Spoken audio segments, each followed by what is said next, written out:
but law prevailed. Eric the Red was banished from Iceland for 3 years.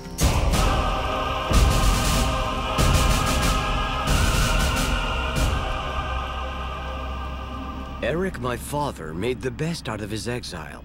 He headed for an unnamed land out west, a place seen by some sailors who had been blown off course. Vikings sailed without maps or compasses. They relied on landmarks, the sun, the stars, the presence of seabirds, and the color of the water. Despite that, they often got lost. Sailors sometimes used ravens, mythical messengers of the Norse god Odin.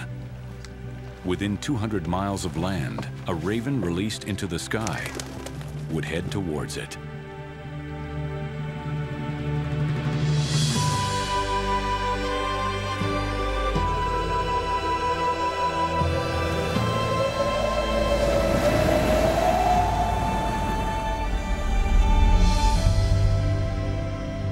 Unknown to Eric, his destination was in fact the largest island in the world. To make the place sound appealing to a community of farmers, Eric named the island Greenland. When his exile ended, Eric returned to Iceland and gathered volunteers to settle the land with him. Hundreds of people filled 25 ships with everything they could carry to start a new life in a place they had never seen. They had faith in Eric the Red. Our journey did not go quite as well as we had hoped.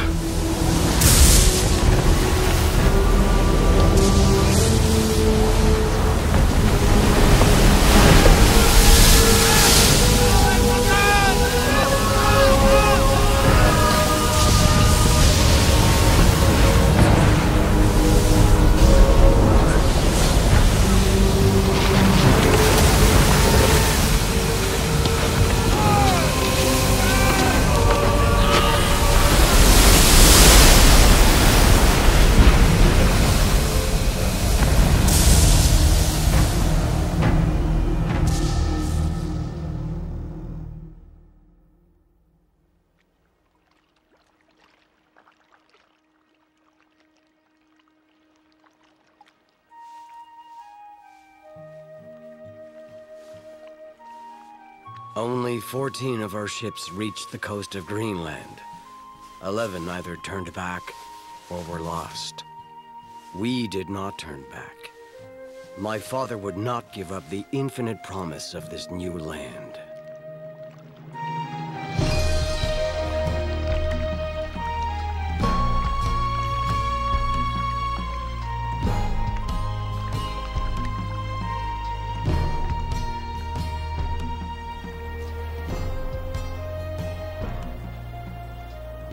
During his exile, Eric explored what became known today as Eric's Fjord.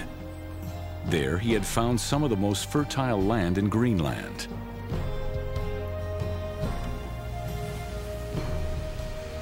It is from this place, called Brattahlid, the steep slope, that Eric ruled Greenland.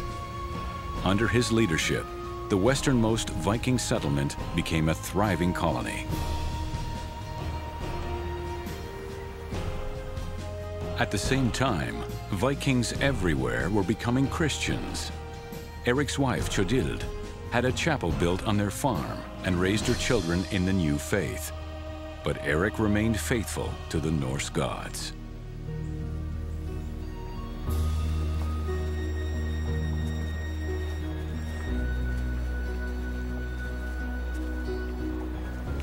We were still new to Greenland when a man named Bjarni arrived at Brattahlid. Sailing from Iceland to Greenland, Bjarni got lost in a fog and drifted far to the west. He had come close to 3 unknown lands, but never put ashore. This moment changed my life.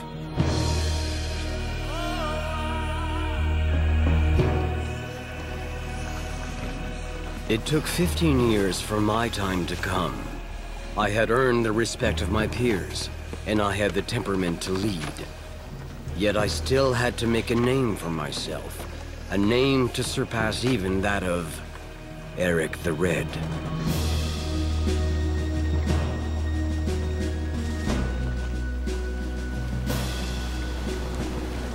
I bought the very ship Bjarni had sailed, and gathered volunteers to retrace his journey.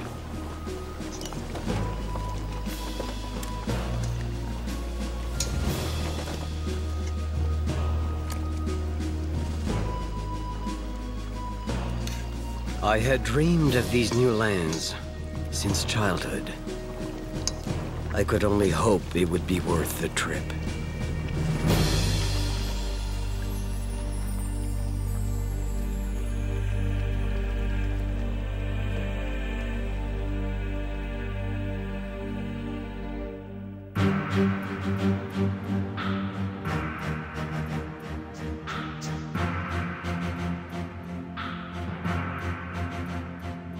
Leif and his crew first saw a rocky and icy land without trees or meadows. Unlike Bjarni, Leif was eager to go ashore. He called the land Helluland, or Flat Rocks Land.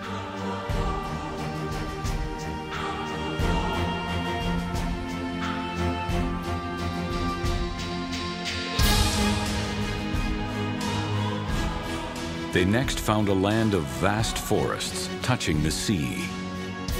This was of great interest for people from a country like Greenland, where a tree was no taller than a man. They came ashore. Leif named the territory Markland, or Forest Land. For more than a day, Leif and his crew sailed the coast of Markland along extraordinary stretches of white sandy beaches. The sagas called them the Wonder Beaches.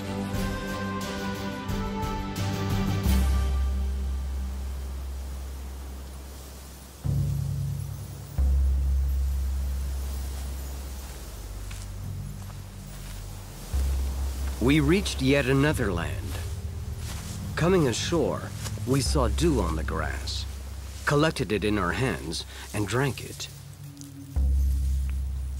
We had never tasted anything as sweet. I decided we would build our camp nearby. The sagas tell us that, as they explored this region, they found great grassy fields and grapevines with sweet grapes. There was no snow, and even in winter, the sun stayed high in the sky for many hours a day.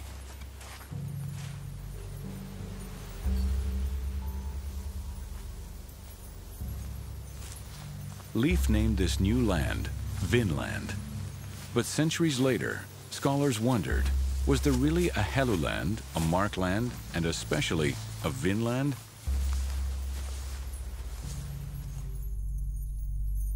In the 19th century, many interpretations of the sagas emerged. Looking for places where wild grapes could grow, scholars first looked towards Cape Cod, then Newport, Rhode Island, and even New York City. Others later proposed that the Gulf of the St. Lawrence River, or the coasts of Nova Scotia, could have been Vinland. The Vinland sagas contain conflicting information about who found what and where. And there was no proof to be found. Skeptics wondered if the sagas could be trusted at all. Most people still thought that Christopher Columbus had discovered America, just like all the textbooks said.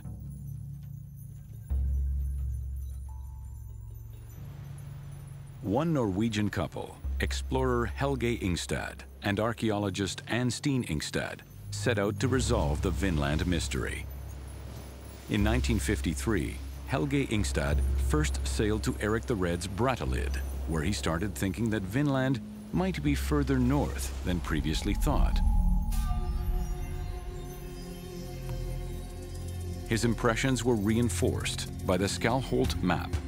Drawn up in 1590, it shows Greenland, a Helluland and a Markland, as well as a Vinland promontory. remindful of Newfoundland's great northern peninsula. In the summer of 1960, Helge Ingstad sailed along the coast of Newfoundland. In every little fishing village, he asked about old sites and drew only puzzled looks. But when he got to his last port of call, Los Meadows, a fisherman named George Decker mentioned old Indian ruins.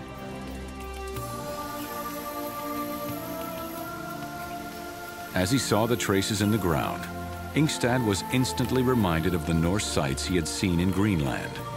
1,000 years had put only 6 inches of dirt over the foundations of 3 Viking houses and 5 small buildings.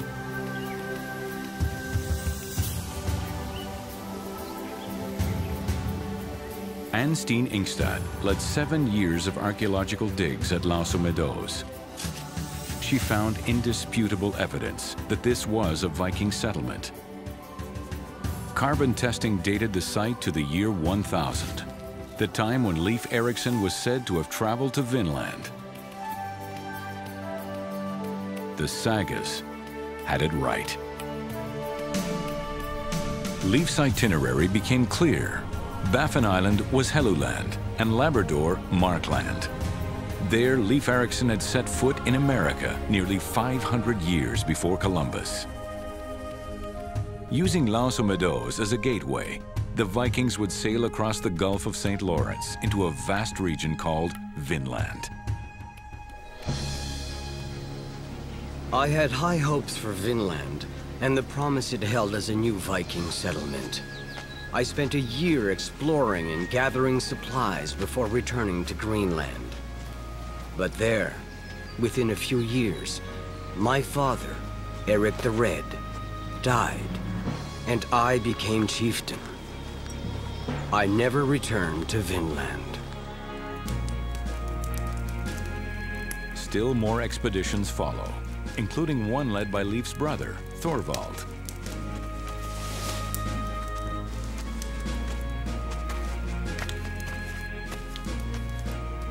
Only a few women make the journey to North America, including one known as Gudrid the Well-Traveled. While in Vinland, Gudrid gives birth to a baby boy named Snorri. He is the first European born in North America, and the only one for another 500 years.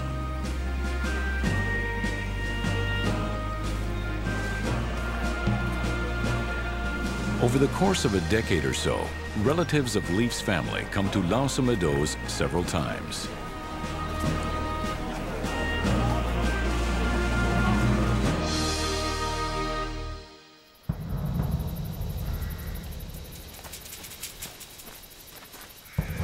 Thorvald's expedition reveals an extraordinary fact. In these new lands, the Vikings are not alone.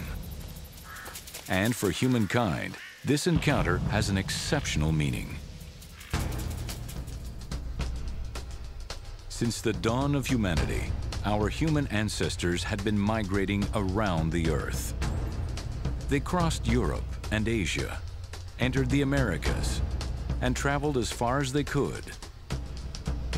When the Vikings landed in North America, humankind had come full circle around the planet. When Vikings and natives looked into each other's eyes, the world became smaller than ever before.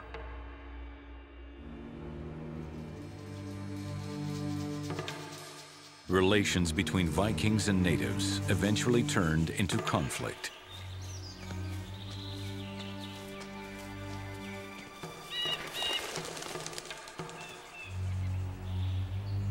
One saga tells us that Thorvald Eriksson once attacked 9 natives as they slept. 8 were killed, but 1 escaped.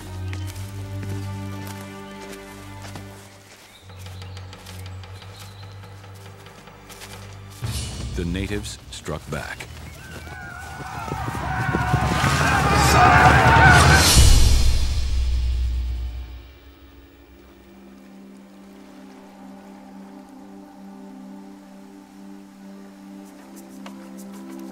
Thorvald's death showed that conflict with the natives was a serious obstacle to a permanent Viking settlement.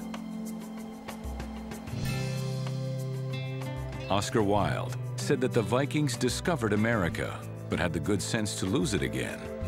He was only half right. Vikings regularly returned to Labrador to gather supplies, especially lumber. Evidence shows that they had regular contact with the ancestors of the Inuit people.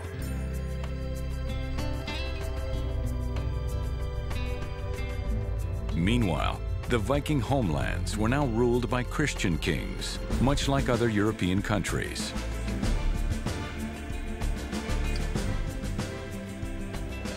In places like Normandy, England, or Russia, the Vikings blended in with local populations until they could no longer truly be called Vikings.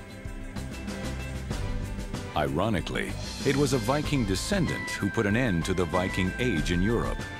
Duke William of Normandy led an army of French knights, not Viking raiders, to defeat English King Harold at the Battle of Hastings in 1066 AD. The event is immortalized in the Bayeux Tapestry, an amazing 230-foot-long embroidered narrative.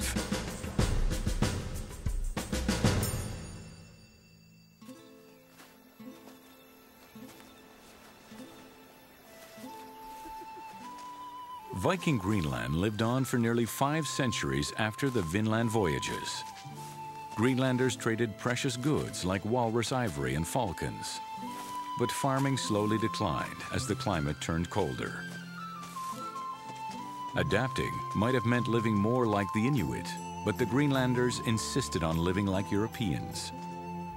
The last recorded event in Greenland is a wedding at Valsey Church on September 16, 1408. A few decades later, the Vikings had disappeared from Greenland.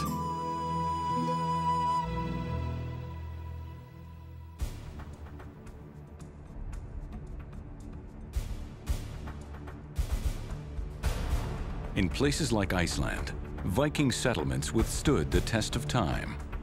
There, something of the Viking culture still survives. In their untamed, otherworldly island, Icelanders speak a language that the Vikings would have understood. School children read the sagas as they were written centuries ago. It is an invaluable connection with their past. More than their warrior image and wide-ranging conquests, the Vikings' most valuable heritage is found in their love for words, their passion for memory, their sense of beauty, and their powerful drive to explore the world in search of a better place to live and prosper. The worldwide and sustained fascination for the Vikings endures. Thousands of companies, products, sports teams, and even space probes bear the name Viking.